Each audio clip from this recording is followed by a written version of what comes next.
پتہ چلا ہے کہ جج صاحب جو ہے وہ ایک ہفتے کے لیے چھٹی پر چلے گئے ہیں۔ آپ یہ دیکھ لیں کہ توشہ خانہ کیس کے اندر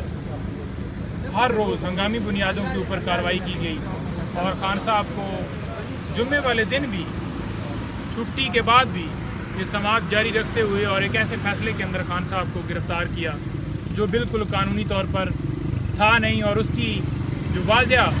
وہ ہائی کورٹ کے ریمارکس اور سپریم کورٹ میں جو ریمارکس آئے وہ اس بات کو ثابت کرتے ہیں کہ کس طرح یہ فیصلہ دیا گیا۔ آج ایک دوبارہ ڈیلے ٹیکٹس کی گئی۔ ہم نے جو جہاں پر ایڈمنسٹریٹو جج تھے ان کو درخواست تھی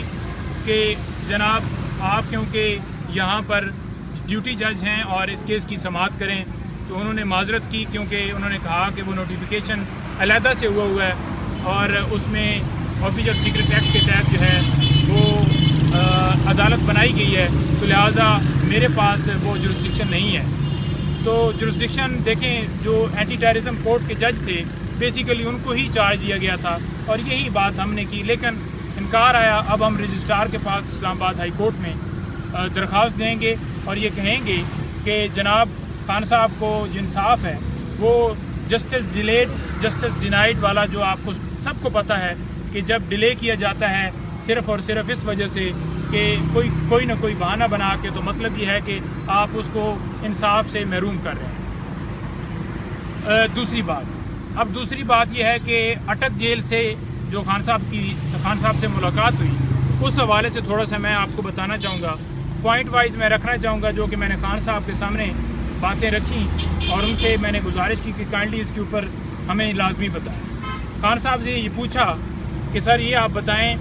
کہ مختلف میسیجز چل رہے ہیں، مختلف باتیں چل رہی ہیں کہ بی بی صاحبہ نے کوئی بات کی ہے کسی سے، مختلف باتیں چل رہی ہیں کہ آپ جو ہے معافی مانگ رہے ہیں، مختلف باتیں چل رہی ہیں کہ آپ باہر جانا چاہتے ہیں،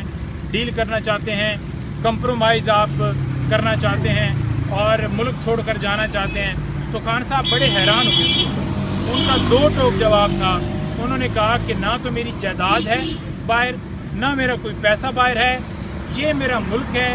اور میں اس میں ہی میرا جینا میرا مرنا اسی ملک کے اندر ہے، اور میں یہ حقیقی آزادی کی جنگ جو ہے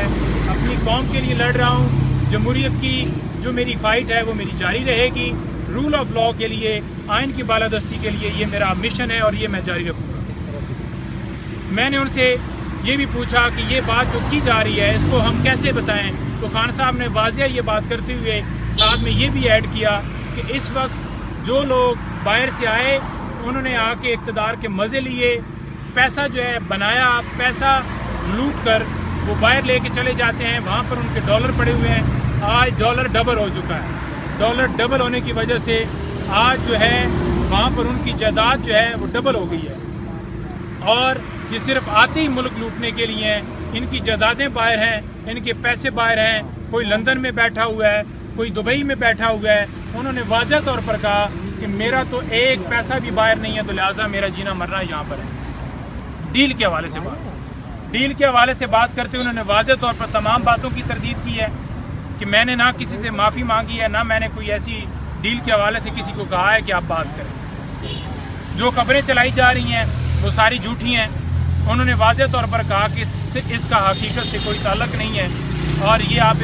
صدر پاکستان کا اختیار ہے۔ صدر پاکستان ڈیٹ دیں گے، آرٹیکل 485 کے تحت واضح طور پر صدر کو اختیار ہے۔ الیکشن جو کمیشن ہے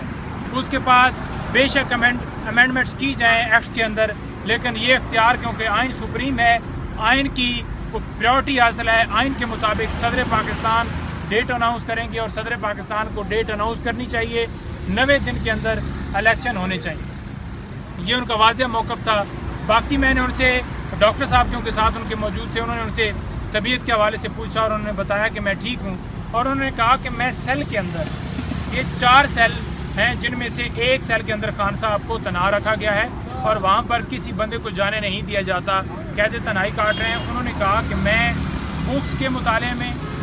قرآن پاک میں پڑھ رہا ہوں، ہسٹری کی کتابیں پڑھ رہا ہوں، میرا اس سیل کے اندر میں ایڈجسٹ ہو چکا ہوں، مجھے اب وقت کا پتہ ہی نہیں چلتا، 1 مہینہ مجھے ہو گیا ہے، اور میں نے کوئی کلیم نہیں کیا کہ مجھے سیل سے باہر نکالو یا بیٹر فیسلٹیز دی جائیں۔ مجھے جس حالت میں رکھیں میں اس قوم کے لیے اور اس رول آف لا کے لیے